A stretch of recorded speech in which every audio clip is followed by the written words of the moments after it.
The sound came before the pain. A crash, upstairs glass splintering, and my brother's voice slurring my name like a curse. Grace. You think you're better than me? His steps thundered down the hallway before I could even move. I turned and he was already there, eyes glazed with whiskey shirt, half undone. The smell of beer thick enough to choke on. Ryan. Stop, I whispered, but my voice broke halfway through. He laughed a low animal sound and shoved me hard against the wall. My ribs folded under the blow like dry sticks. I gasped a strangled wet sound I didn't recognize as my own. You're pathetic, he hissed, grabbing my wrist, twisting it until I screamed. Always acting like you're the saint of this family. The next hit came so fast I didn't see it, just the sharp crack, the blinding light, and the floor rushing up. I tasted blood before I felt it metallic and hot on my tongue. My chest screamed every time I tried to breathe. I was on the ground, clutching my side, when I heard her voice, my mother's. Ryan, she shouted from the top of the stairs. What did you do? He froze for a second, chest-heaving, eyes wide, with something that almost looked like fear. Then he muttered. She slipped and stumbled back, knocking over a chair on his way out. I was shaking uncontrollably, my vision blurred, black spots flickering at the edges. Mom, I gasped. Please, call 911. She was beside me in seconds, hands trembling, eyes darting to the front door. No police? She said, voice sharp, panicked. We'll take care of it. I stared at her, trying to understand. He broke my ribs, I whispered. Grace, she said softly, brushing my hair from my forehead like she was comforting a child. You fell down the stairs. That's what happened. I tried to shake my head, but the pain exploded again, making me cry out. You hear me? She pressed, her voice trembling now. You fell. She grabbed her car keys, wrapped a blanket around me, and half dragged me to the car. Rain was pouring outside, hammering against the windshield like fists. I watched the streetlights smear through the rain and thought, she's saving him. Not me. My mother drove through the storm, repeating one sentence over and over. You fell down the stairs, Grace. You fell. The world inside the ER was too bright, too clean, too alive. The lights above me buzzed like angry bees as they wheeled me through sliding doors that sighed open like a mouth swallowing us whole. My head throbbed with every pulse, my ribs burned every time I tried to breathe, and the antiseptic smell made my stomach twist. A nurse appeared beside me, her badge reading Evelyn, her eyes warm but sharp. The kind of eyes that saw too much and missed nothing. Honey, can you tell me what happened? She asked gently. My mouth opened, but before I could speak, my mother's voice cut through the air like a blade. She fell down the stairs, she said smoothly, almost rehearsed. Evelyn glanced up, eyebrows arching slightly. Fell, she repeated, her tone polite but skeptical. Yes, my mother continued, gripping her purse so tightly her knuckles went white. She's always been clumsy. The stairs are steep at our house. Evelyn's gaze lingered on my face for a beat too long. She looked down at the bruises spreading like ink across my chest and arms, then back at my mother. You're Grace, right? She asked softly, and I nodded. Grace, can you confirm what your mom said? You fell. I felt the pressure of my mother's hand tighten around mine under the blanket. A subtle squeeze that wasn't affection. It was warning. My lungs felt heavy, my ribs stabbing with each breath. Yes, I croaked. I fell. The lie scraped my throat raw. Evelyn's lips pressed into a thin line. She didn't believe it, not for a second. She glanced toward the curtain where another nurse waited, then back at my mother. We'll need to do x-rays, she said quietly. And we'll have to document everything. Of course, my mother replied, her tone brittle sweet. As they moved me onto the table, the pain surged so violently that tears slipped from the corners of my eyes without permission. I saw Evelyn watching, her jaw tightening, her hands gentle but efficient. 3 fractures, the doctor muttered later, scanning the monitor. 1 near the lung. She's lucky. He didn't look at me when he said it. He didn't see the fear in my eyes, the truth clawing at my throat. She'll need rest and observation, he said, but if you prefer to take her home. We will, my mother interrupted. Hospitals just make her anxious. Evelyn's head snapped toward her, disbelief flashing for half a second before professionalism smoothed it away. "It's better if she stays overnight," she urged, "at least for monitoring." My mother smiled, the kind of smile that looked like an apology but wasn't. "She'll be fine at home. I'll take care of her." The doctor nodded, distracted, already moving on to the next patient. Evelyn lingered. She handed me a form, her fingers brushing mine. "Sign this for your discharge," she said quietly, then added under her breath, "You can tell me later if you need help." My heart stuttered. My mother's gaze was on me, sharp as glass. I scribbled my name and handed it back, avoiding Evelyn's eyes. When they wheeled me out, I caught one last glimpse of her standing by the nurse's station watching us go. Her face was calm, but her eyes were burning with suspicion. Outside, the rain hadn't stopped. The wind slapped the side of the car as Mom helped me in her grip, careful but controlling. As we pulled away, I looked through the rearview mirror and saw the automatic doors close behind us. For a second, I thought I saw Evelyn step forward, phone in hand, watching the car disappear into the dark. "Don't talk about this again," my mother said quietly, keeping her eyes on the road. "Ryan didn't mean it. Families forgive Grace." I turned my head toward the window, pressing my forehead against the cold glass, and whispered so softly she couldn't hear families lie. Before the broken ribs, before the hospital lights, before the night, everything cracked open. There was the Monroe house, the picture-perfect cage. Our family photos lined the hallway like a museum of lies, Dad in his Sunday suit, Mom with her pearls, Ryan and me smiling in matching sweaters. No one could see the tension hiding behind our eyes. When people in town talked about us, they always said the same thing: the Monroes are a good family. They didn't know that good meant silent. Dad was strict, but Ryan was the golden child, the son who could do no wrong.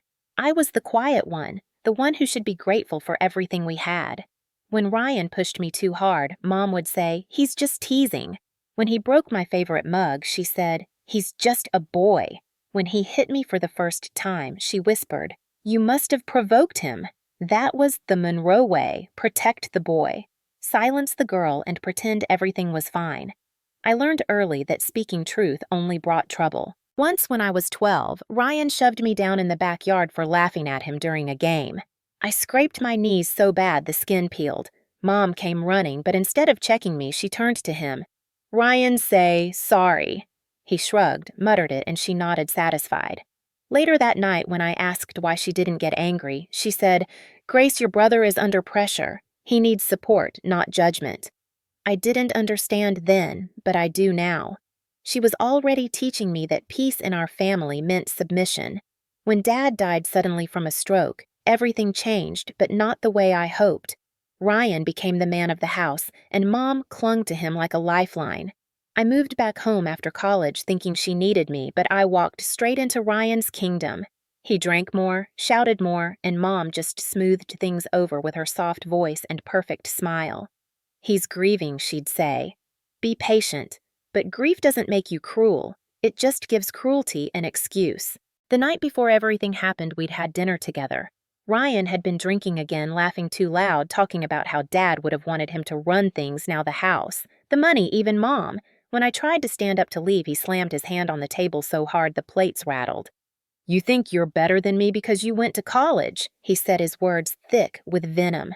Mom grabbed his arm, whispering, "Ryan, please." He yanked away, sneered, and left the room. Mom just stared at me, her face pale, her eyes tired. "Don't make him angry, Grace," she said quietly. "You know how he gets." That sentence, "you know how he gets," was her prayer. Her apology, her curse. It excused everything. It excused him when he threw things. It excused her when she stayed silent. It excused me when I stopped believing there was anything left to save. I didn't know it then, but the Monroe way wasn't just silence. It was loyalty without logic. It was a house built on fear disguised as love. And that night, when I heard the crash upstairs, when I heard my name and Ryan's voice twisted into rage, I realized the Monroe way had never protected anyone. It had only trained me to stay still while I was being destroyed.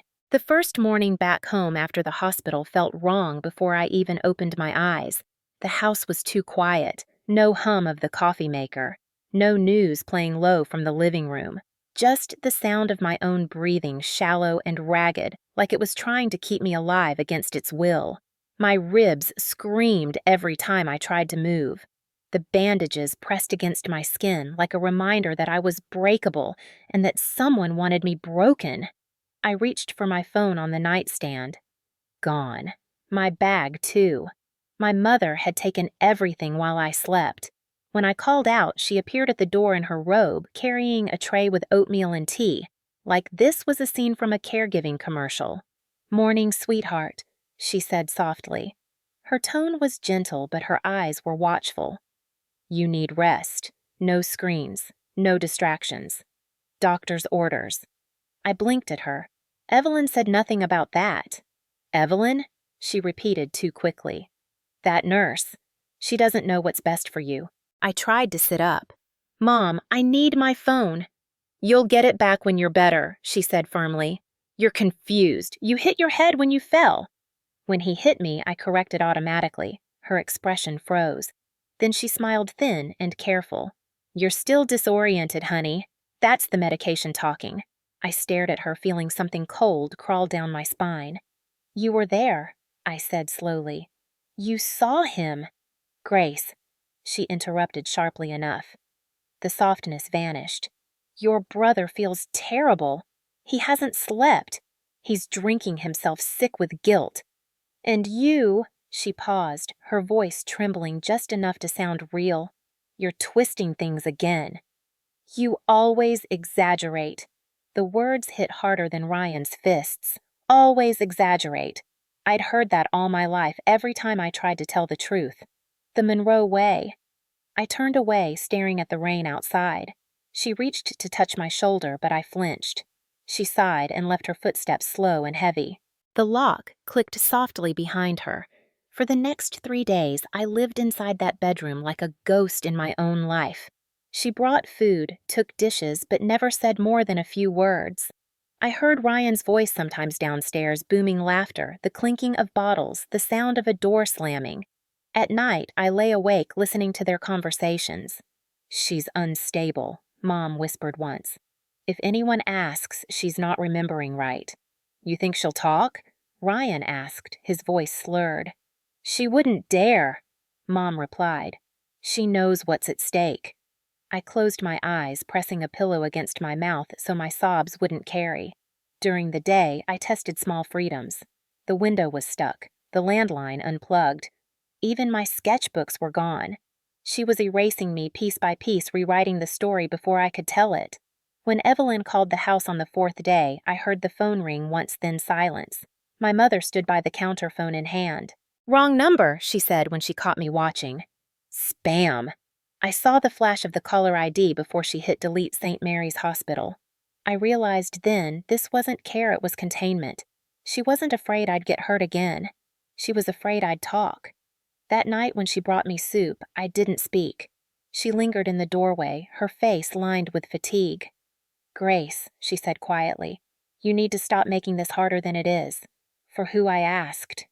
"For me," she whispered and closed the door. The sound of the lock sliding into place echoed like a final verdict. I lay back in bed, the shadows stretching long across the ceiling. They said I fell. They said I hit my head. They said I imagined it. And for a flicker of a second, I almost believed them. That was the worst part. Not the pain, not the isolation, but the thought creeping in at 3 a.m. that maybe they were right, and the truth was just another thing they'd stolen from me.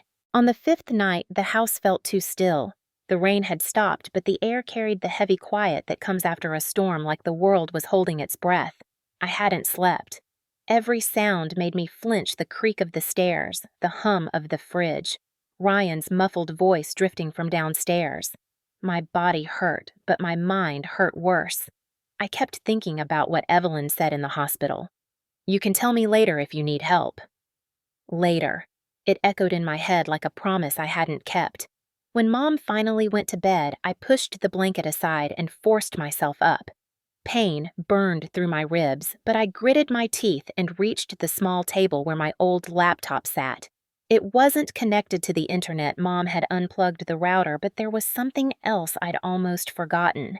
my phone charger buried under a pile of clothes she hadn't folded, and inside that charger, a tiny black adapter.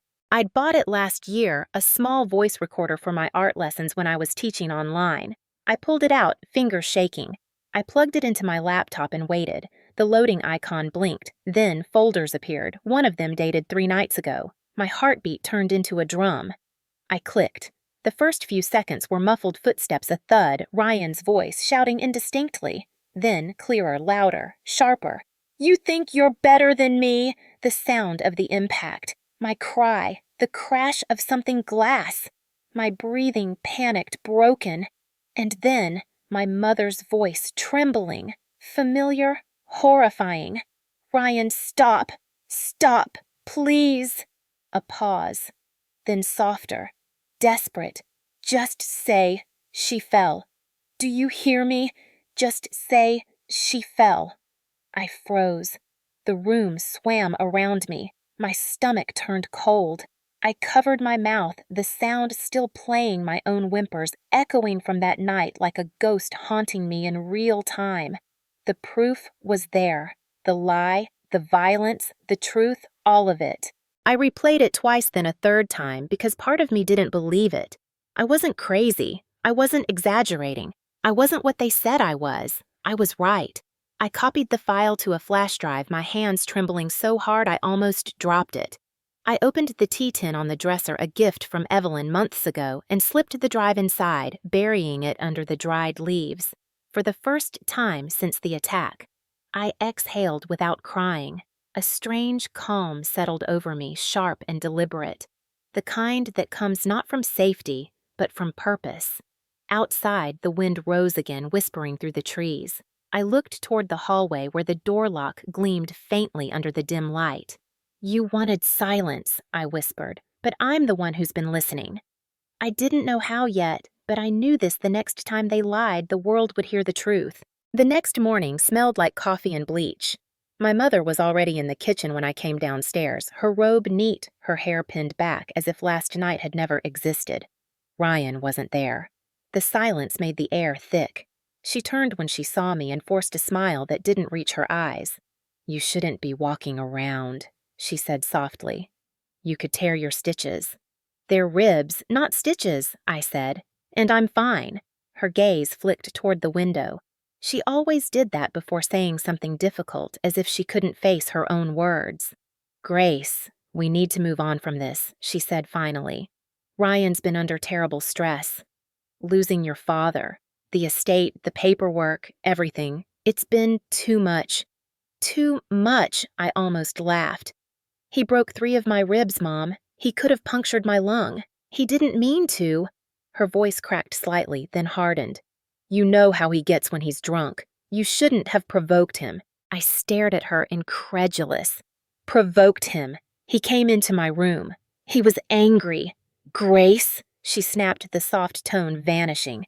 "You kept bringing up Dad's will, questioning him, because he stole money." I shouted, then immediately regretted it as pain tore through my chest. She flinched, clutching her robe. "Lower your voice," she whispered. "Ryan can hear you." "Good," I hissed. "Maybe he should." "Please," she said, stepping closer. Her hand brushed my arm, hesitant. "Don't ruin your brother's life. Don't ruin this family." "He ruined it himself." Her eyes glistened, but not with guilt, more like fear. "You don't understand," she whispered. "I already lost your father. I can't lose Ryan, too." "You lost me," I said quietly, and she froze. For a moment, we just stood there, the distance between us, heavier than any words. Then she exhaled, wiped her eyes, and turned toward the pantry. "You're upset. You'll see things differently later." Her voice trembled just enough to sound motherly again. I wanted to scream, to shake her, to force her to look at me and see what she was protecting. But she was too far gone, too devoted to the illusion that holding the family together justified everything she'd let happen. "You can't fix this by pretending it didn't happen," I said. She didn't turn around. "Pretending is how families survive," she murmured. "No," I said. "It's how they die." I went back upstairs before she could stop me. My ribs ached, but my steps felt steadier. In my room, I opened the tea tin, checked the flash drive, then slid it into my pocket. I knew what I had to do, but before I could move, I heard footsteps hers outside my door. The knob turned slowly. She came in without knocking, her eyes scanning the room. "What are you doing?"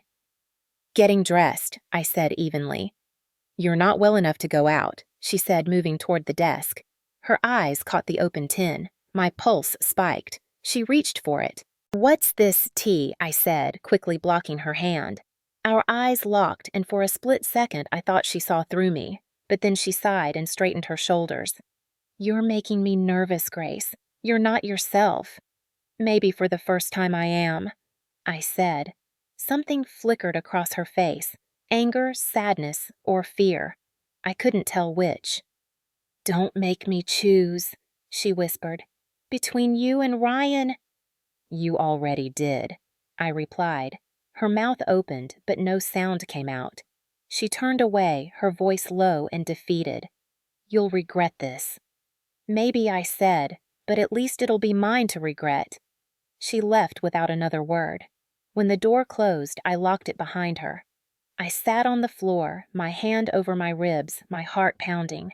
My mother thought I was still her quiet daughter, the one who kept secrets to keep the peace.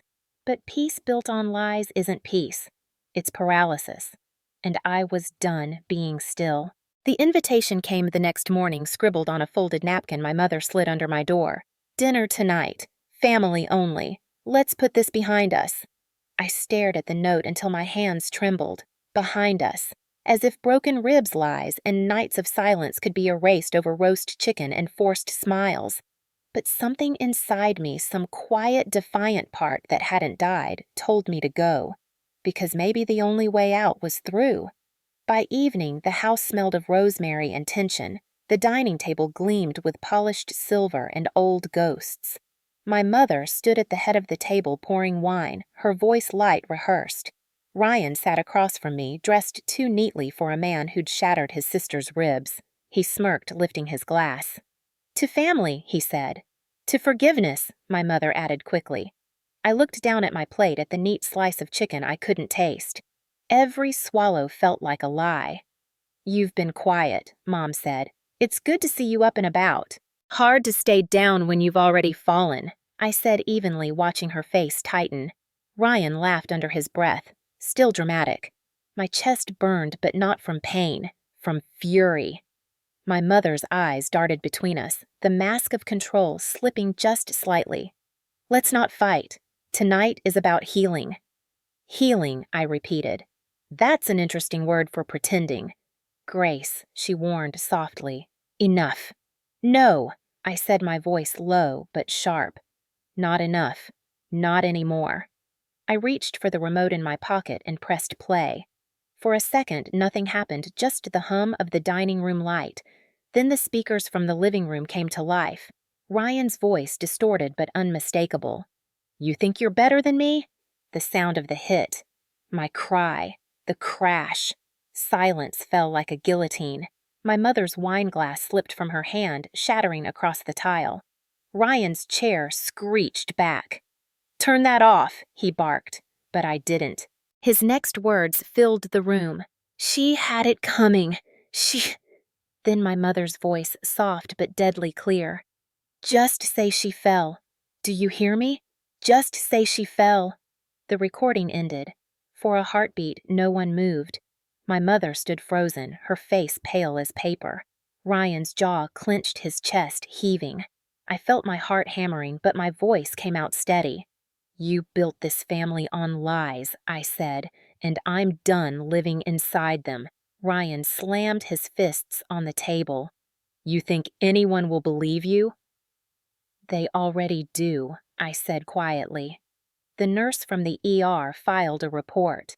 His expression twisted. "You—" He lunged forward, but before he reached me, red and blue lights flashed outside the window. The sound of sirens sliced through the night. My mother turned toward the door, her lips trembling. "What did you do?" she whispered. "What you should have done that night," I said. "Told the truth." A knock rattled the door 3 firm hits. Officer Tate's voice followed. "Police, open up." Ryan backed away, panic replacing arrogance. My mother didn't move. She just stared at me, her eyes full of something between horror and heartbreak.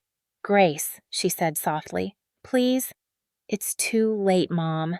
I stood wincing as pain flared through my ribs. "You wanted this quiet, but I don't heal in silence anymore." When the officers entered, Ryan shouted the words, tumbling into chaos. "It was an accident. She's lying." "We have the recording," Tate said flatly. Ryan froze. My mother reached for me as they cuffed him, whispering, "He's my son." "And I'm your daughter," I said, stepping back. She collapsed into the chair, trembling. The officers led Ryan out, his curses echoing down the hallway. I stood there, shaking breath, shallow but steady. For the first time, the house didn't feel like a home or a prison. It just felt empty. And that was enough. The flashing lights painted the walls red and blue, turning the living room into a pulsing confession booth. Ryan's shouts echoed down the hallway, his voice cracking between anger and panic as the officers tightened the cuffs around his wrists. "You can't do this! She's lying! She's crazy!" he yelled, but even as he said it, he sounded smaller, like a boy who'd just realized the world no longer believed him. Officer Tate didn't raise his voice. "We heard the recording. You'll have your chance to speak at the station."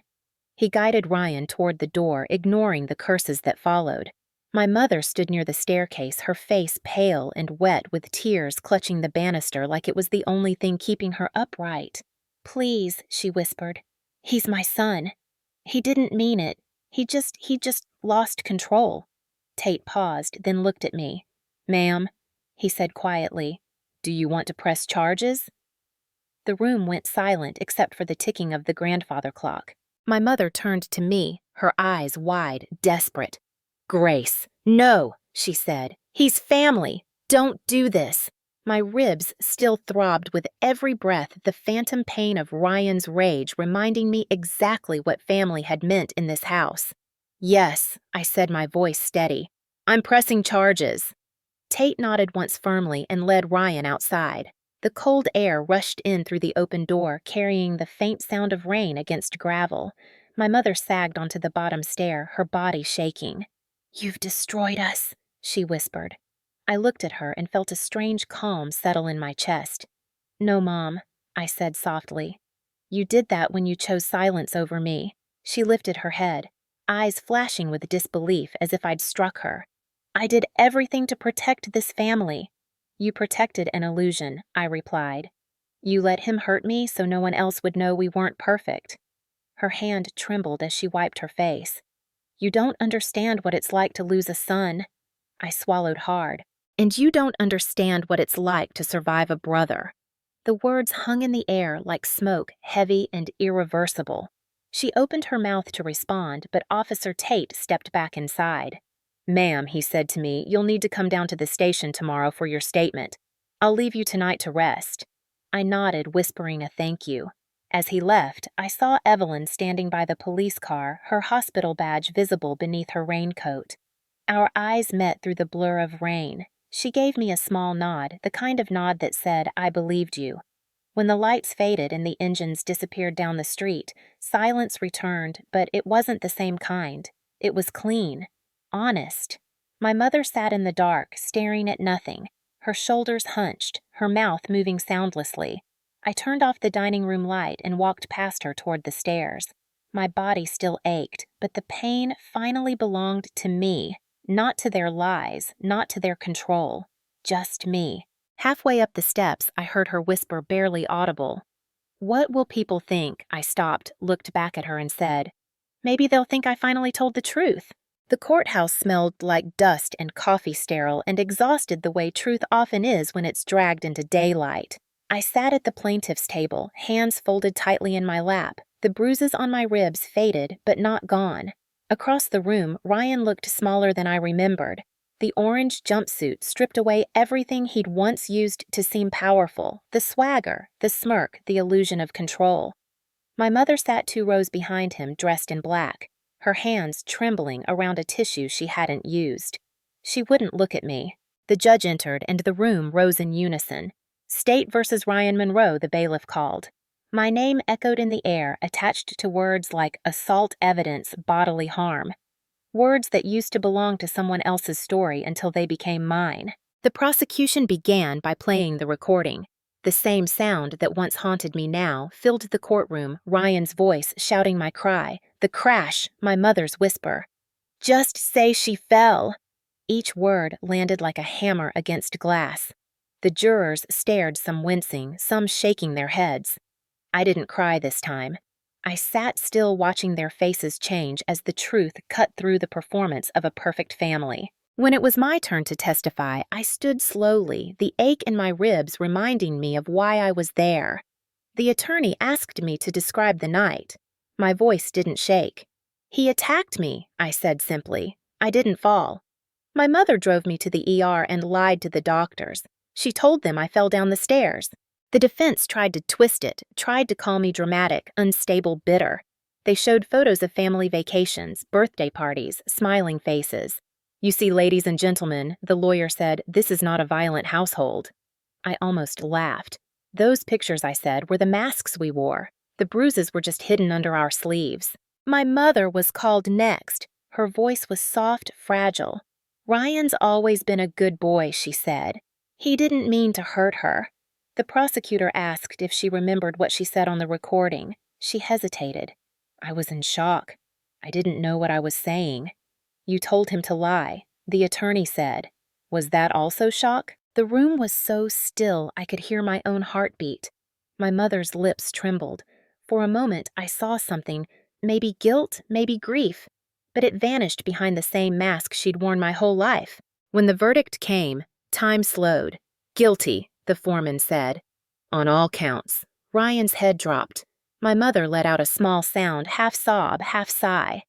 The judge's gavel struck once sharp as thunder. Ryan would serve 5 years for aggravated assault. My mother would face charges for obstruction and false statements. As the deputies led him away, he turned to look at me. You think you won, he said. I didn't answer. I didn't need to. Winning wasn't the point. Telling the truth was. Outside, the press waited like vultures, but the first face I saw was Evelyn's. She stepped forward, her umbrella shielding both of us from the drizzle. You did it, she said quietly. No, I replied. The truth did. She smiled faintly. It usually does. Eventually. I looked back at the courthouse doors where my mother stood under the awning, shivering, her eyes empty. For the first time, I didn't feel fear or pity, only distance. The kind of distance you need to breathe again. As the rain fell harder, I whispered to myself, truth doesn't destroy families. Lies do. And for the first time, the words didn't sound like defiance. They sounded like freedom. The Monroe house stood on the edge of town like a ghost that didn't know it was dead. The once white siding had turned gray, the paint curling like old skin. A for sale sign leaned crookedly in the front yard, swaying in the autumn wind. When I pulled into the driveway, leaves scattered across the cracked pavement, brushing against my shoes as if whispering that it was time to let go. It had been 6 months since the trial. Ryan was serving his sentence upstate. My mother had taken a plea deal, community service, and probation. I hadn't seen her since the sentencing, and I didn't expect to. But when the real estate agent called to ask if I wanted to collect any of my belongings before the sale, I said yes. Not because I needed anything, but because I needed closure. Inside the house smelled the same lemon polish and dust. My footsteps echoed down the hallway where our family portraits used to hang. The frames were gone, only faint outlines remained on the wallpaper like ghosts of smiles that never meant anything. In the living room, the carpet still bore the faint stain from that night when my mother had scrubbed so hard she tore the fibers. I walked through each room, slowly touching nothing. The silence was heavy, but not menacing anymore. It felt like a body exhaling after years of holding its breath. In my old bedroom, the curtains were open and the light poured in like an apology. My easel still stood in the corner, covered with a sheet. I pulled it off. Beneath it was my last unfinished painting, brush strokes frozen mid-motion, a figure half-formed. I ran my fingers along the canvas and whispered, "You can finish now." A sound behind me made me turn. My mother stood in the doorway, thinner, older, her hair streaked with more gray than I remembered. She held a small box in her hands. "I thought you might come," she said. Her voice was quiet, stripped of its usual authority. I didn't answer. She looked around the room, eyes glistening. "The house doesn't feel right without you." "It never did," I replied. She nodded slowly, setting the box on the desk. "These were yours. Photos, sketches. I kept them." "Why?" "Because I didn't know how to let you go." She hesitated, then met my eyes. "I know you hate me, Grace." I exhaled. "I don't hate you. I just can't live inside your kind of love." Her chin trembled, but she didn't speak. She turned toward the door, then stopped. "For what it's worth," she said softly. "I'm sorry." The words didn't fix anything, but they didn't need to. They were just proof that she could finally say them out loud. When she left, I stood alone in the empty room, sunlight warming my face. I looked around one last time before stepping outside.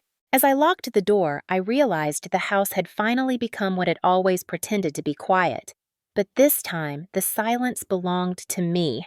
3 months after selling the house, I stood in a small art gallery in Columbus, Ohio, surrounded by walls that finally told the truth. The exhibit was called "Fell Down the Stairs." My idea, though it still made people pause when they read it on the flyers. The name sounded like a lie, and that was the point. Every canvas in the room was a fragment of memory I'd turned into color bruises translated into blues and purples, silence painted in cold white, the warmth of survival brushed in gold that bled through cracks of gray. People moved slowly between the paintings, whispering, some crying quietly. A local reporter had written an article about me: teacher turns trauma into art, and the gallery was packed with faces I didn't know but who seemed to know me. They didn't see a victim when they looked at me. They saw someone who had survived the story that could have been theirs. That was the strange, humbling power of truth. It multiplied courage wherever it landed. I walked to the final piece on the far wall, my favorite. It was simple, a staircase descending into shadow, one broken railing glinting with red, and at the top a single golden light. Beneath it, a small plaque read, "I didn't fall. I was pushed, but I got up." As I stood there, a familiar voice spoke behind me. "You found your way back to color." I turned. Evelyn stood by the doorway, still in her nurse's scrubs, her hair tied back, her expression soft but proud. "I almost didn't recognize you," she said. "You look lighter." I smiled faintly. "It's the paint fumes," I joked, but my throat tightened anyway. "You saved me, you know. You filed that report." She shrugged. "You saved yourself. I just made a phone call." For a long moment, we stood in silence, watching people stop in front of the painting. A young woman reached out and touched the frame gently, whispering something to her partner. Evelyn nodded toward her. "There'll be more like her," she said. "You gave them a voice." "I just told the truth," I replied. "Sometimes that's the loudest thing a person can do." When the crowd began to thin, I sat on a small bench near the exit. I felt the weight of everything I'd lost: family illusion, the idea of safety, and realized it no longer hurt the way it used to.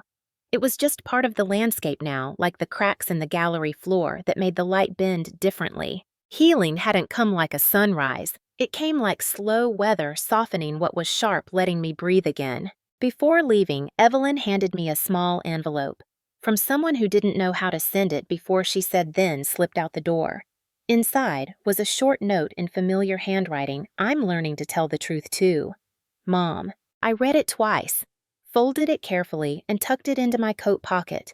Then I turned back to the last painting one more time. The gold shimmered faintly under the gallery lights like a heartbeat. I whispered to it, "You're still standing." And for the first time, I knew I was too. The night after the gallery closed, I sat alone in my small apartment, the city's hum pulsing softly through the windows. My ribs still ached sometimes when it rained a phantom reminder of everything I'd endured, but I no longer resented the pain. It was proof that I'd survived, proof that my body, like my voice, had refused to stay broken. I opened my laptop and began recording a short video for the online art page the gallery had set up. The camera blinked red, waiting. For a moment, I just breathed. Then I started. "If you're watching this," I said, "maybe someone told you to keep quiet too." I paused, letting the silence hang. They said silence was safer. That truth ruins families, ruins lives. They were wrong. Silence doesn't keep you safe, it keeps you small. It protects the ones who hurt you.